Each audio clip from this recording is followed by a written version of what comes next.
Bonjour les amis, ici Sylvain Gamma Coaching, j'espère que vous allez bien. Aujourd'hui, ça va être une vidéo un peu particulière. Pourquoi? Parce que je vais vous présenter ce magnifique livre, cette pépite que nous a vendu Albert Moukébert, qui est un docteur en neurosciences, mais également psychologue clinicien et chargé de cours à l'université Paris 8, qui a écrit ce livre donc, qui s'intitule Votre cerveau vous joue des tours et qui selon moi est quelque chose que tout le monde devrait lire ou posséder dans sa bibliothèque. Pourquoi? Parce que l'auteur a vraisemblablement, en écrivant ce livre, voulu rendre accessible la neuroscience au plus grand nombre de personnes, sans pour autant trop la vulgariser ou la dénaturer ou nier sa complexité. Il veut juste la rendre accessible à tout à chacun pour que enfin on puisse comprendre les mécanismes un peu fallacieux de notre cerveau qui nous poussent à ne voir simplement qu'un côté des choses, à simplifier, à réduire l'ambiguïté ou à nous raconter des histoires qui vont à l'encontre et nous poussent à avoir justement des sources de conflits, d'erreurs de jugement, etc. etc. Mais peut-être que vous vous posez déjà la question, mais Sylvain, qu'est-ce que c'est qu'un biais cognitif?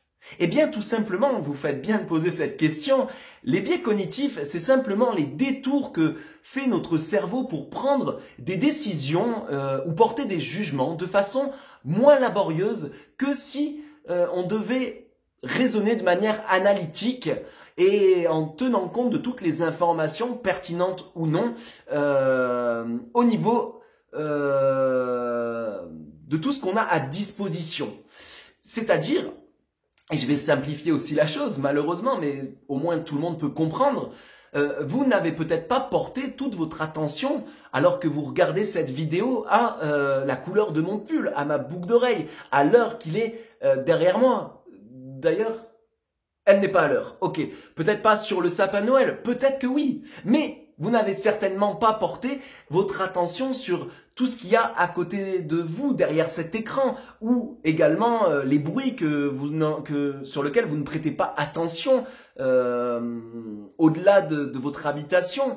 Peut-être que vous ne portez pas votre attention sur la sensation du contact entre votre peau et votre pull ou votre t-shirt, sur vos pieds qui sont peut-être ou non dans des chaussures, ou sur la température qu'il fait, ou sur la sensation de votre langue dans votre bouche, etc., etc. Vous avez compris la démarche. En fait, le monde extérieur est bien trop complexe pour pouvoir être analysé en permanence, être conscientisé en permanence.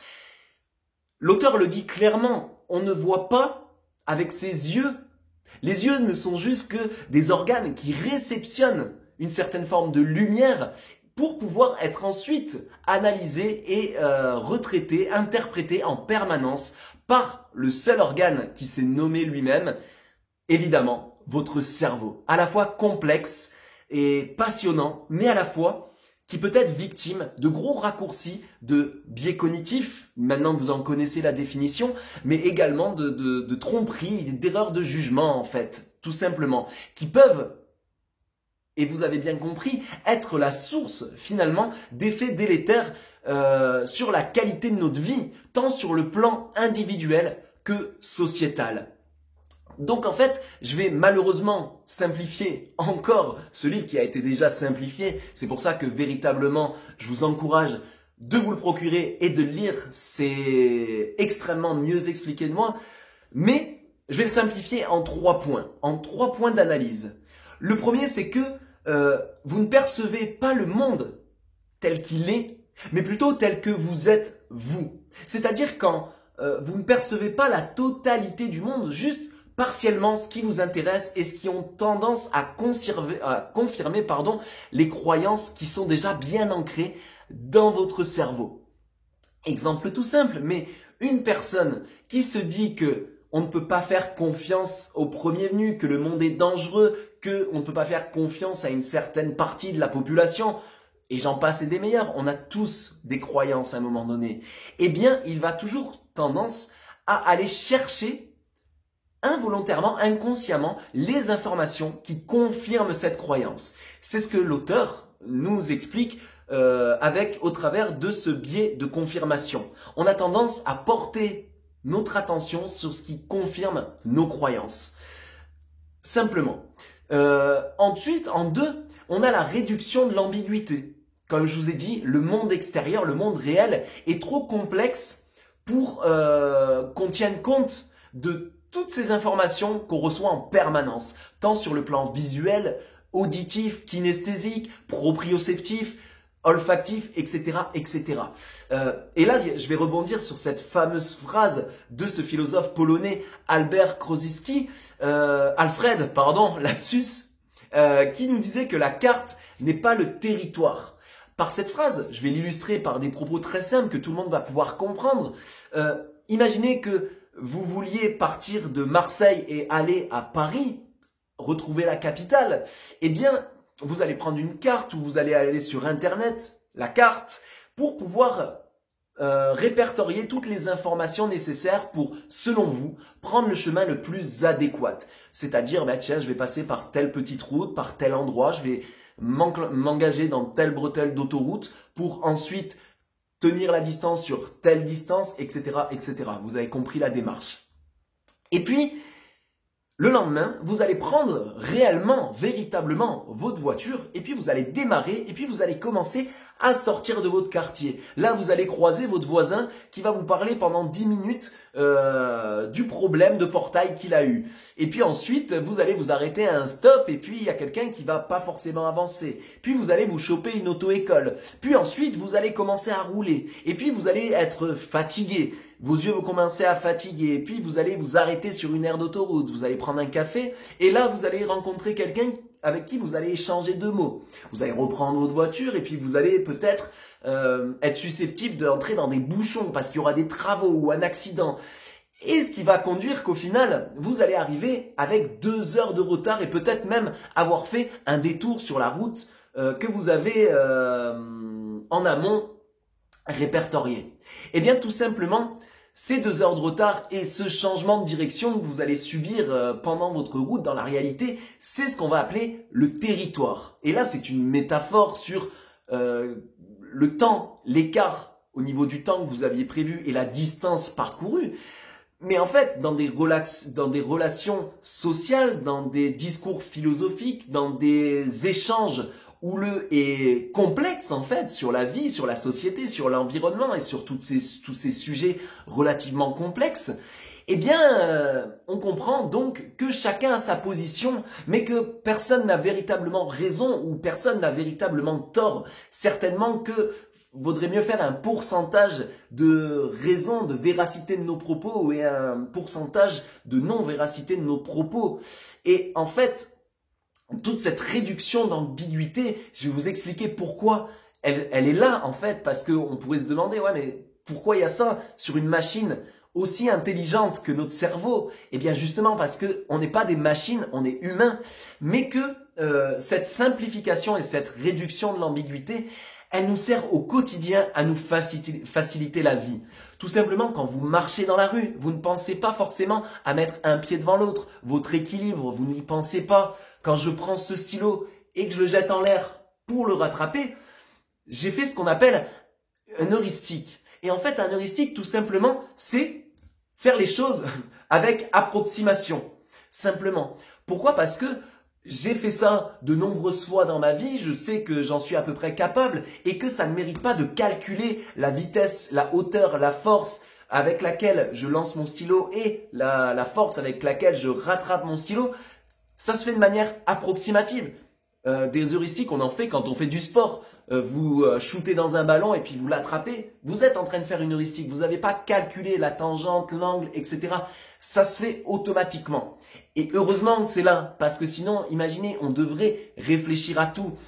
Et biologiquement, physiologiquement, notre cerveau a des limites, notre cognition a des limites et on n'est pas capable de ça. Donc, heureusement que ça simplifie dans un certain cas, mais de l'autre, malheureusement, à trop vouloir simplifier, à trop vouloir utiliser ce qu'on croit savoir, plus nos croyances que la réalité, que nous expérimentons, eh bien, ça crée des guerres, ça crée des quiproquos, ça crée des conflits, etc., etc. Des erreurs de jugement aussi, bien souvent, sur soi-même et sur les autres.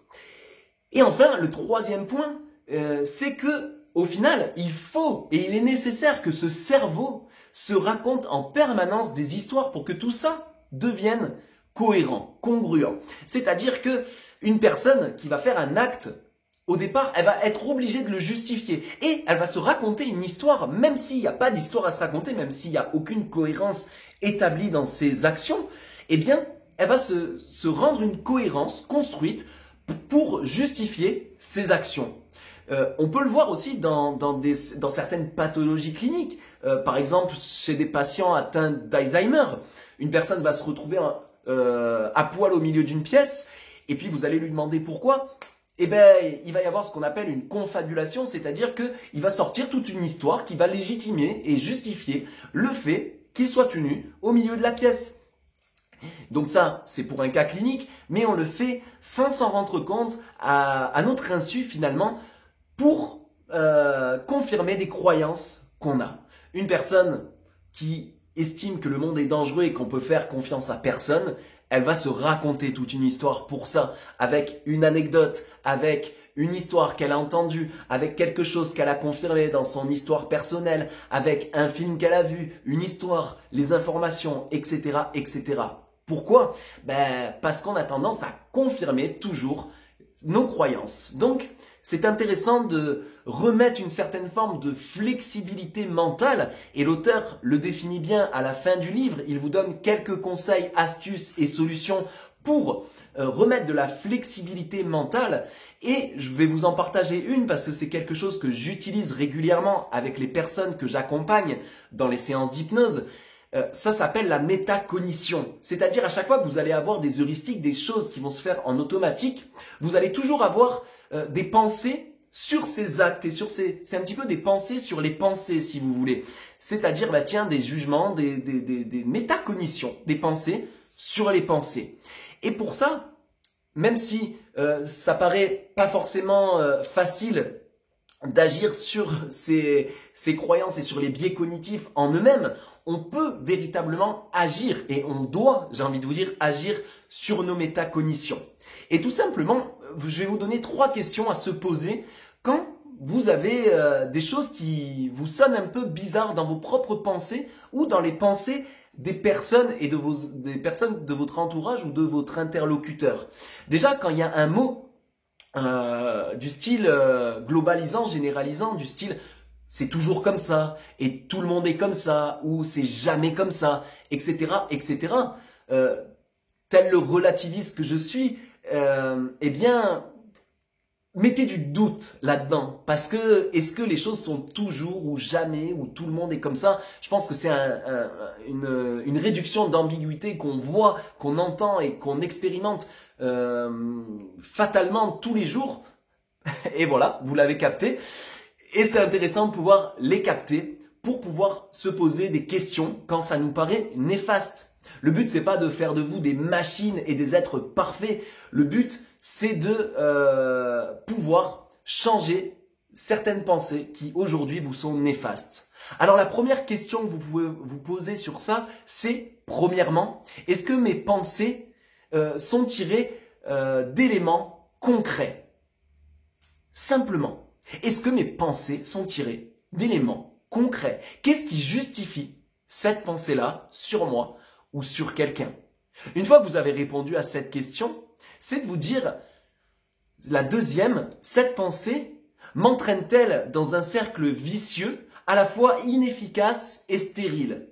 Imaginez une personne qui n'a pas confiance en elle et qui est en train de se dire, à chaque fois que je rencontre quelqu'un, je me fais juger parce que je me sens nul, etc., etc., etc.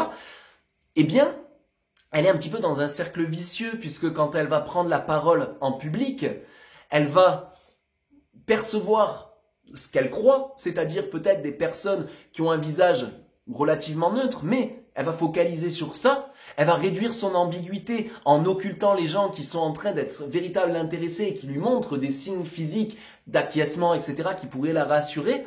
Et elle va plutôt regarder les gens qui croisent les bras et qui sont en train de douter un petit peu. Derrière, troisième point, elle va se raconter une histoire cohérente par rapport à ça. C'est-à-dire que par son jugement, par son interprétation, elle va commencer à imaginer ce que les autres pensent d'elle. Alors qu'il n'y a aucun moyen scientifique pour aller piocher les pensées des autres et puis savoir ce qu'ils pensent, à part leur poser des questions.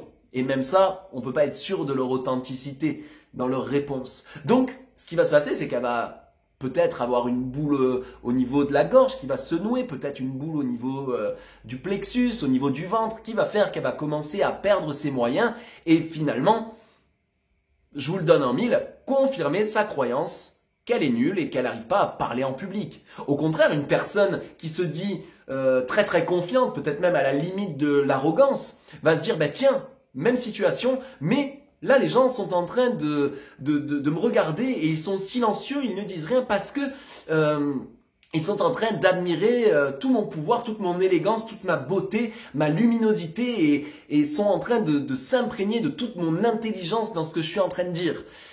Et puis les gens qui sont en train d'hésiter, se dire bah tiens, bah c'est juste des gens jaloux et des gens qui critiquent et des gens qui sont méchants parce que je suis entre guillemets au-dessus d'eux et que face à tant de brillance, ils n'acceptent pas mes propos. Voyez un petit peu comme ça peut aller très vite de confirmer ses croyances et très vite on peut suspecter certaines pensées.